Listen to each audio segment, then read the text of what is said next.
Hey everybody, this is Crowmar with TGN, welcoming you to our World of Warcraft Cataclysm video, and today we're covering the top 10 most important Cataclysm changes that you may not know about.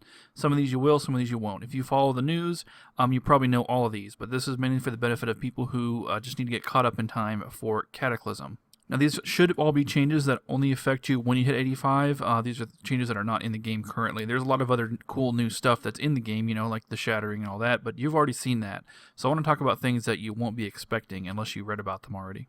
So let's get started with the list. Number 10, the new heroics, Deadmines and Shadowfang Keep. Yes, they've both been updated to be level 85 heroics. They drop updated gear and all that. And they're not just, they didn't just tune up the mobs. They actually added a lot of new stuff. New mobs, new bosses, everything. And it's actually very different. And it's cool. It's cool. It's actually a lot of fun. I did Dead Mines. It was really rough. I didn't have the opportunity to do Shadowfang Keep. I never got around to it. But I've heard it's actually very hard as well. So that should be fun. You should enjoy that. Number 9, health pools are really high. Now, if you watch any other videos on this channel, you've probably already seen that because you can see the health in every single video. But every single time I post a new video, I get at least one person, usually about a dozen people, saying, WTF, mate, how do you have 100,000 health or whatever? Well, it's because it just happens. Every expansion, the health increases dramatically. You should be used to it by now. But in case you don't know, well, yes, you're going to have about 75 to 80k at 85 in basic leveling gear, assuming you're keeping your gear up to date. And at a tank and a full 346 blues, you're going to break about 120, and even higher if you're in epics. All right, number 8, Archaeology. Now, most people know about this. It's one of the most marketed new things with Cataclysm, but I'll just go over it very briefly if you haven't heard of it. Just a new secondary profession. There's no real bonuses to it that are required. Just like your other secondary professions, they help or they're fun or they're useful, but they're not really important. The same thing with Archaeology. You do get some cool rewards, including some low-end gear, some unique stuff like mounts and companion pets, the cosmetic fun stuff. It's also very lore-heavy. If you enjoy exploration and you enjoy reading about lore and everything, a lot of original lore and stuff like that, it's going to be fun to check out, and you can read it first before it gets posted all over Wowpedia or whatnot. But it should be a lot of fun for those people who like that. I did find it kind of boring because it's just basically flying around and clicking on things. But you already know if you enjoy it pretty much just from the basic description. And we do have a video on the channel that goes into the basics of how it operates. And as an aside, I want to mention that there's no Path of the Titans, in case you haven't heard. I mean, that's old news, I know, but in case you haven't been following the news since BlizzCon 09, Path of the Titans was announced as like an alternate leveling system, but they took that out. It was tied with Archaeology, so I wanted to mention that it's not in the game in case you didn't know that. Number 7, tanking changes. Vengeance. Vengeance is the new ability that's granted automatically to all tanks. That's Prot, Blood, and Bear tanks. And every time they're hit for any amount of damage, they gain attack power. Pretty simple. It works in PvE and PvP. I'm sad to say I have no PvP testing data to tell you if it's really overpowered or not. That's going to be a big question. It's a whole new mechanic. We'll see. So honestly, I don't know. But it should be pretty cool. I mean, I really enjoyed it as a tank in PvE rating because it gives you a lot of extra threat, and that's really the purpose. The more the boss is hitting you, the more threat you gain in the boss, which makes perfect sense.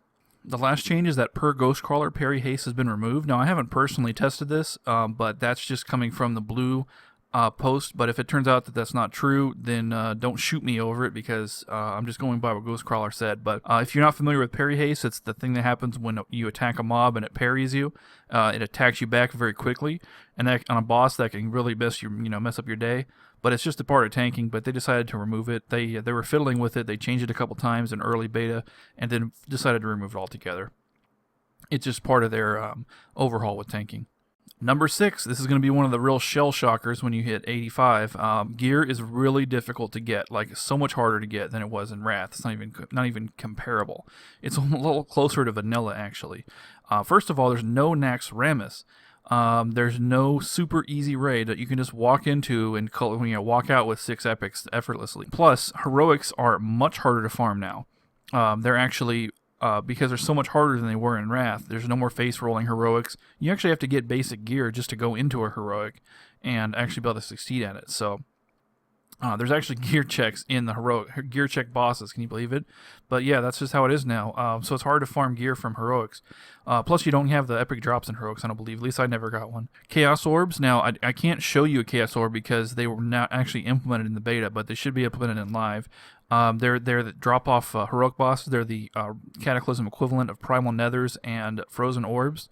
They are BOP. Remember, they used to be BOP back in early Burning Crusade. The primal nethers. So it's going to be back to that. You know, if you want to buy some crafted items and you want to pay a crafter, it's got to be someone who's able to actually do a heroic and get the chaos orbs. You're going to have to pay them an exorbitant amount of money, probably thousands and thousands of gold at the start of Cataclysm. So get used to that. That's going to be fun. If you are a crafter yourself, get started on those heroics because it's going to make you rich. I'm definitely looking forward to that as a very prolific blacksmith. I'm looking forward to stocking up on chaos orbs and selling agility axes to all the rogues out there. So that should be fun. Now, these changes making gear so hard to get is what makes reputation grinds so much more valuable than in the past. I mean, they've always been useful for the shoulder buffs and the head buffs and whatever, and those are still in play, but mainly, I mean, the gear you get, you still get epic gear for Exalted, you still get 346 blues, or that's heroic drops from Revered. And then you get basic 333s from Honored. So that makes reputation, you should do that for sure. You definitely want to level by doing quests to get all that reputation. Do all of the quests for every single faction, and then you can get some basic starter gear. So very highly recommended. Number 5, rated battlegrounds. It's organized teams like in Arena, guild teams, whatever. This is cool. This is so cool. You're going to love it. It's going to be so awesome. I just really hate the fact that I didn't get a chance to really test it during the beta. It was only up for like a week tops, probably more like 3 or 4 days, and then they took it down. And I missed that window. I was playing during that window, but I was busy doing other stuff, and I was like, oh, I'll just get to it next week or whatever, and then it was too late. And me and Tali, we wanted to do some PvP videos and stuff. We had to settle for some arena videos, but the arena queues were like a half hour, 45 minutes, and it was horrible. So we barely got any PvP at all in beta. But I'm looking forward to it in Cataclysm. I love Battlegrounds, like so much more than Arena, and I can't wait to do competitive Battlegrounds again, like we used to do back in Vanilla, before cross faction servers. You remember that? That was fun. Number 4, healing is really hard now. This is going to be a big culture shock to all the healers out there who aren't expecting this. They're going to have a really hard time when they first start out before they figure out the new system. It's just a big change. Now, when I say it's hard, I don't mean that it's more that it's changed, so you have to relearn it, and that's going to be that part is difficult. But once you get it down, it's not so bad. It's actually a little more engaging and fun. I did do a little bit of healing in the beta, and once I got the hang of it, it was okay. Healing's been fundamentally changed. Every class has 3 basic heals, plus all their regular iconic stuff, like their rejuvenates and their chain heals and stuff. But the 3 basic heals, you have your basic efficient heal, which is very cheap, heals for very little, and has a long cast time. That's your healing wave and your heal on your priest, and what else? Druids have nourish for that, and then your second category of heal is your very fast inefficient heal. That's the new healing surge for shamans. That's what is it for druids? Regrowth and so on. Flash heal for priests. And then your last one is your greater heal, pretty much. It's a slow heal, the same speed as your efficient one, but it heals for a huge amount and costs a ton of mana. So you have to be careful. Like, you can spam your big heal and get lots of healing, but you'll be out of mana after like more like 7 or 8 casts. It means you need to do a good job of weaving in your efficient heals with your other specialty heals, and then save your big power heals when they're needed, when the spam is really needed, or else you'll blow away your mana. Mana conservation is key. You want to set up like a triage. You just want to heal the people who need it the most, and not just spam like before. Number 3, raid changes. Some of this stuff is implemented in live. I'm honestly not sure what is and what isn't, so I'll just go over all of it. The new raid lockout system, it sounds more complicated than it is. What it basically means is that if you complete part of a raid but don't finish it, you can rejoin a different raid, so you're not locked out for the week, as long as it's a raid in progress that's progressed up to or beyond where you're at. Now that goes for normal dungeons. Or normal raids, I mean. For heroic raids, You can do the same thing, except you can't rejoin another heroic raid. So if you do like half of Blackwing Descent on heroic, and your group breaks up permanently for the week for some reason, you can join another Blackwing Descent raid on normal, but not on heroic, and finish it. So you can still get your boss kills, you just can't get them on heroic. So if you're doing heroic, you have to keep the same raid together like in the past. But if you're doing normal, you can leave the raid, or the raid can break up, or whatever. The other cool thing that's happening is you don't get locked to a raid ID on your zone in. So if you're not locked to anything and you zone in, and like you say you get recruited to a raid in progress, they're like, oh, we need a healer. You go in, you do 2 wipes, and the group breaks up because you've been at it for like 4 hours, and you're like, oh well, screw it, now I'm saved. Well, no, now with the new system you're not saved anymore. So you can take that risk of joining a group that may not get anywhere and not have to worry about being saved. It's pretty cool. Another thing that's changed with raids is that gear from 10 and 25 man are the same now. There's no more difference in gear. And the reason they're justifying that is they're trying to balance it so the difficulty is equal. I have no idea if they're going to succeed at that. That sounds like a Herculean task. Good luck, Ghost Crawler. I really hope you succeed in making 10 and 25 balance, but I'm a little skeptical. But we'll see. I just see most guilds breaking up and going into 10-man, due to all 10-mans. I don't see any 25-mans happening except for a very small minority that just prefer it. But we'll see.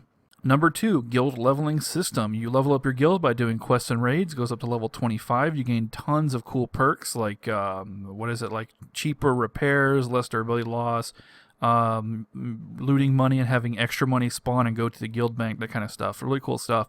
But the best parts are the mounts. No, that's cosmetic, but people like that. You get a lion if you're Alliance, and you get a scorpion if you're Horde, which is kind of out of nowhere, but whatever, fine, it's a cool scorpion. But the best thing is the mass res and the mass summon. Mass resurrection you can use pretty frequently. It's got a 100-yard range, and it will res up everybody in your raid. It's super, super convenient. Absolutely love it. Mass summon's a little less convenient. It was kind of crappy in beta and buggy, but if you go outside the instance and summon everyone, it should summon everyone to the front of your instance, usually. But sometimes it doesn't work. But most of the time we got it so that, if one person goes there, they can summon. They'll get at least one person actually, they will actually receive the summon, and then they can use the stone for the rest. So it's still useful. But it's on a 2-hour cooldown, which is kind of whack, but that's all right. The last thing for the guild leveling system is personal rewards, including gear. It's some really cool stuff. You can probably look it up online. I don't have like a full list handy, but there's a lot of cool stuff you can get from that. And in order to get that, you have to build up your reputation with the guild. There's a cap on it, a weekly cap on reputation gain with your guild. It's kind of weird, and it's a very low cap, honestly, because I hit the cap like instantly. So it will take you a while to get your guild rep maxed out. When you do, that's how you get the mount, actually. You have to have your guild up to a certain level, and you have to get exalted to get the mount. But there's also all kinds of other stuff. And honestly, although I was in a level 25 guild, I never bothered with the reputation because of the way the pre-mades work. We had to pretty much remake our character once a week, so there was really no point in leveling up with your guild rep. So I didn't get squat. Some people just kept their character around and just did quests and dailies just to get it, but that wasn't even worth my time. So I can't tell you too much about the rewards, but you can look them up online. And lastly, number 1, the most important thing and the most important culture change that's going to be sweeping through Cataclysm and just will completely blow you away is the return of crowd control. Yes, I know what you're thinking. What's that button on my spell book? It says polymorph? Why? I never heard of it. Yeah. In Wrath, your crowd control was just collecting dust, but now in Cataclysm, it's pretty much required when you first start out. Now, you can eventually outgear it to the point where you don't need the crowd control, but you're talking like full raid epics by that point. It's going to take you a while to get there, so you can pretty much count on it that on your characters for a long, long time. I'm talking about probably until Firelands comes out, you're going to be crowd controlling. That goes for healers and some tanks, like feral tanks, I think. Will want to contribute on the crowd control. So if you're a group leader, make sure you bind the skull X and star or whatever else you use, and set up your single target focusing, no AoEing. It's going to be different. It's going to be like the beginning of Burning Crusade. But also, there's a downside to that. If you remember the beginning of Burning Crusade, if you try to play like, let's say, a DPS shaman, good luck. DPS shaman looking for group, heroic Shattered Halls, LOL. No, it was really tough if you're a non-CC class at the beginning of Burning Crusade to get into a heroic group because people were like, no, sorry, we need a mage, we need a whatever with a CC. it's just really, really going to be really tough for people who don't have a CC. What's that, like DKs and I guess Warriors, and I can't think of who else, but I know there's a few other specs that don't have any CC at all, and they're going to have it rough. I mean, the Dungeon Finders should make it a little easier because they're not going to be able to discriminate against you. But if you get stuck in a group with 3 DPS who can't CC, you're not going to be able to complete the heroic until you get better gear. Honestly, it's going to be really tough. I mean, I guess if you've got like plate, then maybe you can have them off tank. That's about it, and that sucks, but that's the best you can do. That's it. I mean, it's just the heroics are too hard. You can't face roll them anymore. You can't AoE, and that's a good thing. I think that's tremendous. I think it's an incredibly important change because Wrath was just too easy. We all know it, and that's definitely a change that Cataclysm is needed sorely.